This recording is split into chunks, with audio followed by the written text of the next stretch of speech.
Pancasila kita tahu 5 sila.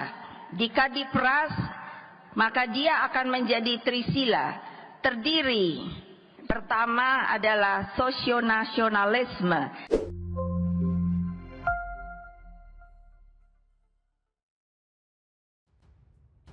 PDIP mau buang badan, tapi badannya terlalu besar. Kembali ke isu RUU Haluan Ideologi Pancasila (HIP). PDIP akhirnya mundur. Mereka bersedia mencantumkan TAP MPRS nomor 25 MPRS 1966 tentang pelarangan komunisme dan PKI sebagai konsideran RUU. Mereka juga bersedia menghapuskan Trisila dan Ekasila dari RUU itu. PDIP adalah pihak yang mengusulkan kedua materi ini. Kedua hal ini memunculkan tentangan keras dari semua ormas dan lembaga Islam. Peniadaan TAP MPRS larangan PKI, komunisme dan Marxisme-Leninisme itu, plus degradasi Pancasila menjadi gotong royong dan agama disetarakan dengan kebudayaan, memicu kecurigaan terhadap RUU HIP.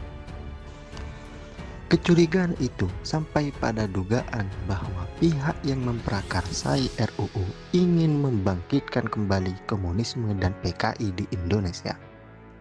Tentu saja umat beragama, terutama umat Islam, bereaksi sangat keras. NU dan Muhammadiyah menolak. Mereka meminta agar RUU HIP tidak saja direvisi, melainkan dicabut total, tidak usah dibahas lagi. Begitu juga Majelis Ulama Indonesia (MUI). MUI malah mengeluarkan maklumat keras bernada ultimatum jika RUU HIP masih berkonten pasal-pasal anti agama. Didukung 34 MUI provinsi, MUI pusat menyimpulkan RUU HIP original bisa menjadi jalur legal bagi para pendukung PKI dan komunisme untuk bangkit kembali. Yang sangat mengkhawatirkan, selain penyingkiran TAP larangan komunisme PKI, adalah pasal 7 RUU HIP. Di ayat 2 pasal ini, Trisila diuraikan sebagai sosionasionalisme, sosiodemokrasi, dan ketuhanan yang berkebudayaan. Dua istilah pertama yang ini entah apa maksudnya, tapi yang terpenting, kita perlu fokus ke istilah ketiga, yaitu ketuhanan yang berkebudayaan. Terminologi ini berpotensi mengaburkan prinsip ketuhanan yang Maha Esa di Pancasila. Bahkan, banyak orang yang berpendapat bahwa istilah ketuhanan yang berkebudayaan memberikan ruang yang sangat bebas untuk menafsirkan eksistensi agama dalam kehidupan berbangsa dan bernegara. Salah satu tafsiran orang adalah menyamakan agama dengan kebudayaan, atau bisa dikatakan pasal ini akan mewajibkan agama menyerap kebudayaan.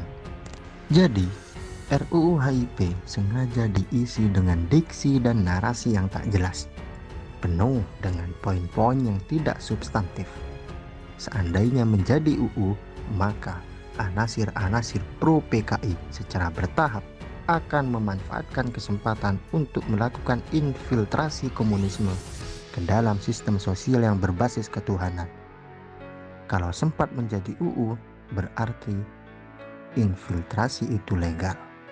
Dengan membaca kemungkinan ini, umat Islam tampaknya akan menyalakan sistem peringatan dini, early warning system, agar umat senantiasa waspada, terutama terhadap manuver PDIP.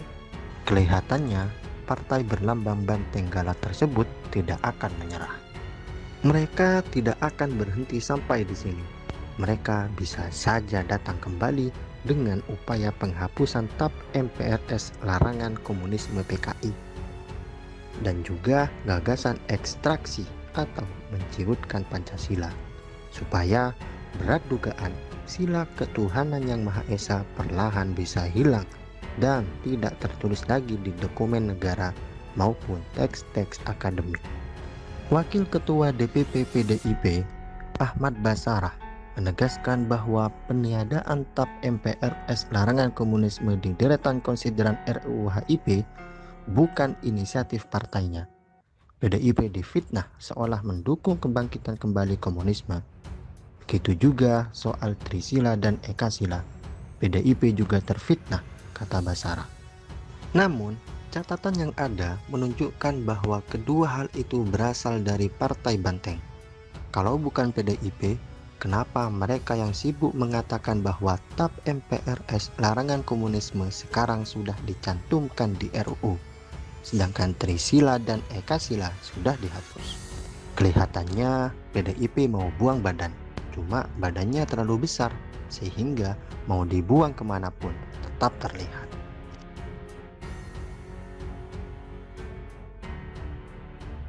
Pancasila kita tahu 5 sila. Jika diperas, maka dia akan menjadi trisila. Terdiri pertama adalah sosionasionalisme yang merupakan perasan dari kebangsaan dan internasionalisme, kebangsaan dan pri-kemanusiaan. Kedua, sosiodemokrasi. Demokrasi yang dimaksud bukan demokrasi barat, tetapi demokrasi yang dimaksud adalah demokrasi politik ekonomi, yaitu demokrasi yang melekat dengan kesejahteraan sosial, yang kalau diperas lagi menjadi satu dalam sosiodemokrasi. Yang ketiga adalah ketuhanan, menjadi poin ketiga, bukan karena derajat kepentingannya paling bawah, salah, tetapi justru karena ketuhanan sebagai fondasi kebangsaan, demokrasi politik dan ekonomi yang kita anut